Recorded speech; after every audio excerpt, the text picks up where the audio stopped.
L'île n'a pas retrouvé son calme très longtemps. Après la colère des entrailles de la terre, c'est la colère des cieux qui s'apprête à frapper la Réunion. En 3 jours, l'île va passer d'une alerte à l'autre. Le jeudi 17 janvier, après des semaines de crise, la préfecture a levé l'état d'alerte au volcan. Le dimanche 20 janvier, à 13 h, elle publie un nouveau communiqué. La Réunion est désormais en état de vigilance cyclonique. Rien de grave pour le moment, juste un temps inhabituellement couvert et agité pour un mois de janvier. Mais depuis 5 jours déjà, les météorologues suivent sur leurs écrans une dépression tropicale née au nord-est de l'île. La Réunion va bientôt faire connaissance avec Dina, le plus violent cyclone à avoir secoué l'île depuis le passage de Firinga en 1989.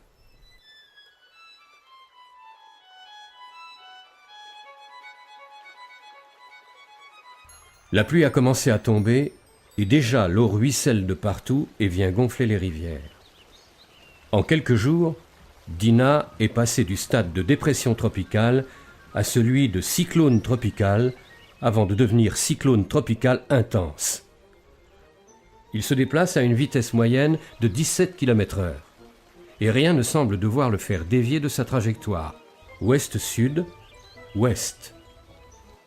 Dans la nuit du dimanche au lundi, Dina est passée au large de Rodrigue sans provoquer de gros dégâts.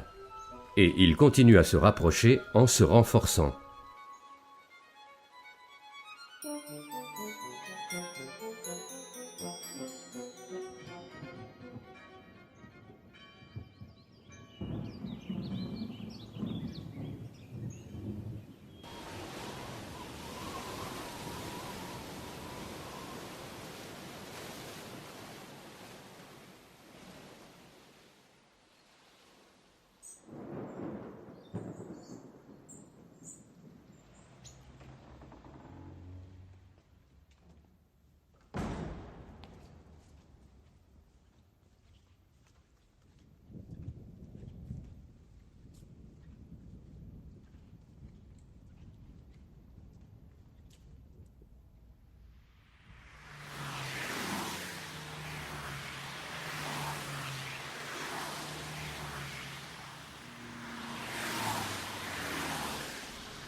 Le lundi 21 janvier, à 13 h, la préfecture décrète l'alerte orange. Dina est à présent à moins de 450 km de la Réunion. Le ciel s'assombrit. Le cyclone pourrait frapper l'île dans moins de 24 heures.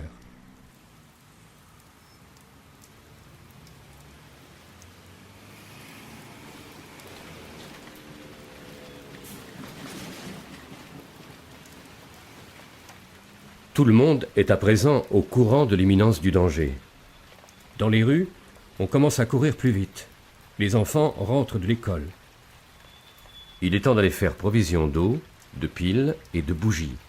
Les magasins sont pris d'assaut, car il va falloir rester enfermés jusqu'à la fin du cyclone.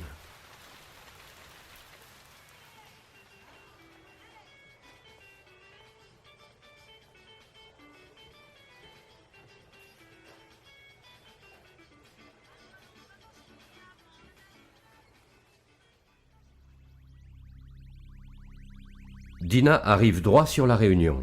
On sait déjà qu'en son centre, les vents soufflent à 215 km/h, avec des rafales à 290 km/h. Dans l'après-midi, le temps continue à se dégrader. La mer est déchaînée. Déjà, des paquets de houles s'abattent sur la route du littoral. Au port, on mesure des vagues de 6,30 m.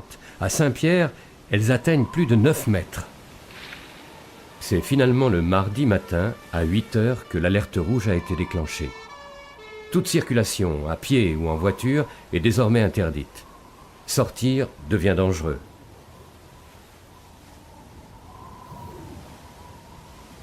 Heureusement, au dernier moment, Dina va légèrement modifier sa trajectoire. L'œil du cyclone ne passera pas sur la Réunion. On n'ose pas imaginer ce qui serait advenu si elle avait été frappée de plein fouet. Car même en passant au large des côtes réunionnaises, Dina va sérieusement secouer l'île.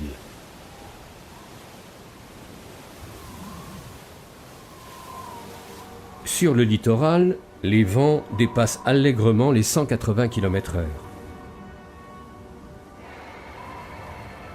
Mais ils vont surtout décoiffer les hauts de l'île, 210 km/h au gîte de Bellecombe et près de 300 km/h au Piton Maïdo. Dina passera au plus près de la Réunion, à 65 km dans le nord-nord-ouest, le mardi 22 janvier à 18 h.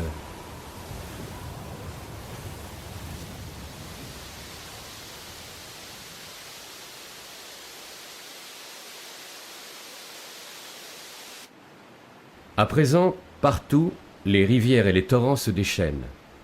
Les eaux en furie ne savent plus par où passer et explosent en gerbes fracassantes.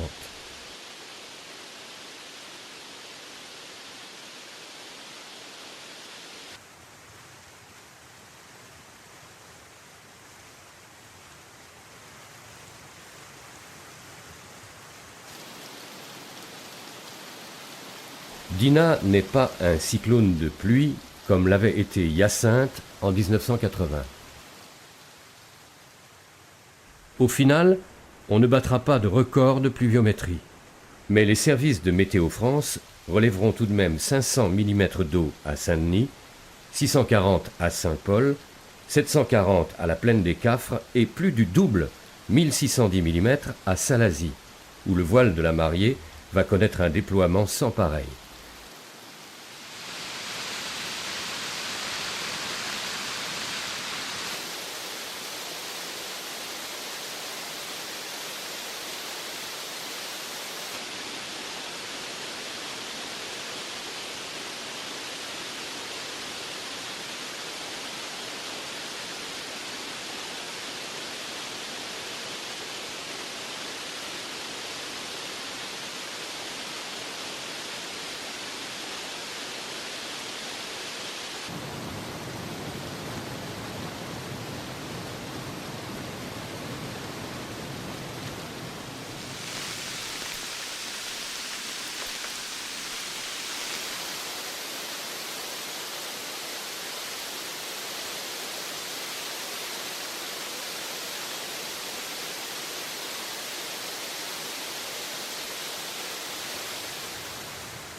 Le lendemain matin, la Réunion est toujours en alerte maximale.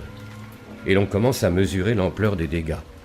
Heureusement, il n'y a pas eu de victimes, mais les dégâts sont colossaux.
À Saint-Denis, le jardin de l'État a triste mine. De nombreux arbres, plusieurs fois centenaires, n'ont pas résisté aux assauts de Dinah. À 2 pas, la grille du palais de la Source, siège du Conseil général, est complètement défoncée.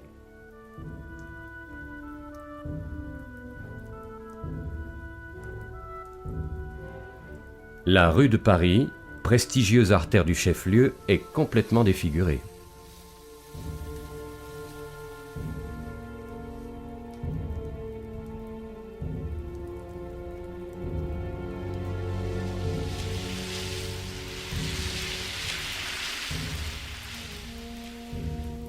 Sur toute l'île pèse depuis la veille un impressionnant silence radio et TV. Les antennes émettrices, elles non plus, n'ont pas résisté à la force de Dinah.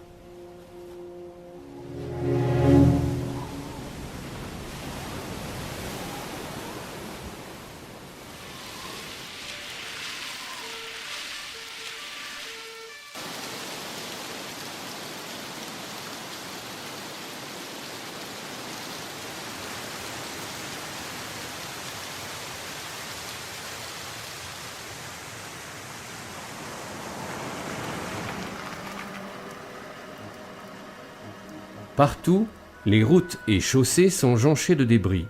Le bitume est défoncé. Les feux de signalisation et les panneaux publicitaires ont été couchés à terre par les bourrasques.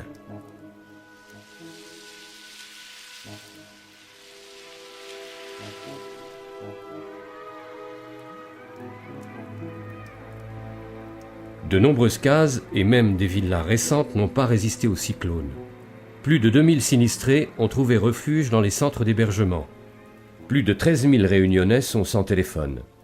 Plus de 100 000 sont privés d'électricité. Et 180 000 n'ont plus d'eau. Les vents de 300 km/h ont plié sans effort les pylônes à haute tension. Même les installations météo qui avaient annoncé le cyclone ont été arrachées.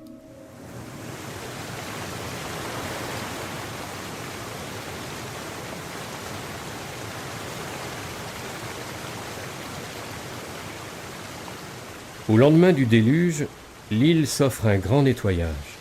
Les ravines se vident, tout à la mer. Il faudra plusieurs jours pour que les flots retrouvent leur transparence.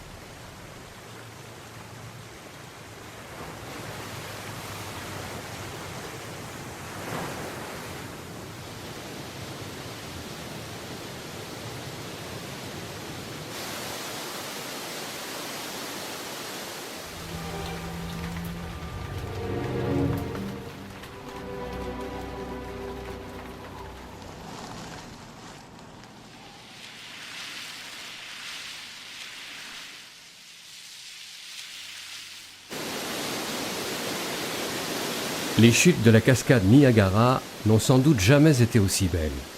Mais le bilan du cyclone est lourd. Sans doute des dizaines de millions d'euros.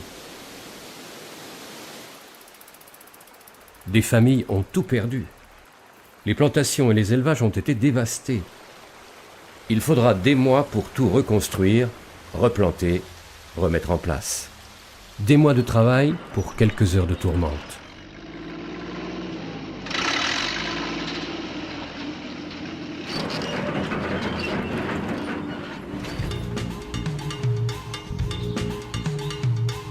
Le soleil est à présent revenu sur le cirque de Cilaos.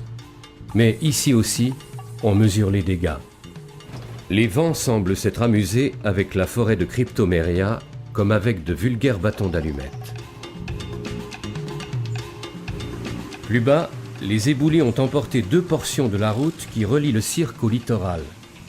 Pendant plusieurs jours, Cilaos restera coupé du reste de l'île.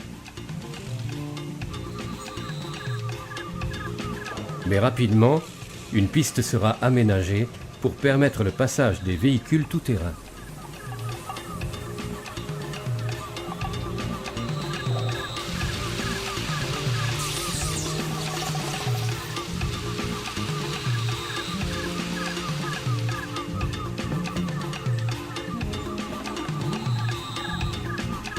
Aussi vite qu'il était arrivé, Dina s'en est allé. Mais il a profondément marqué la terre réunionnaise et ses habitants.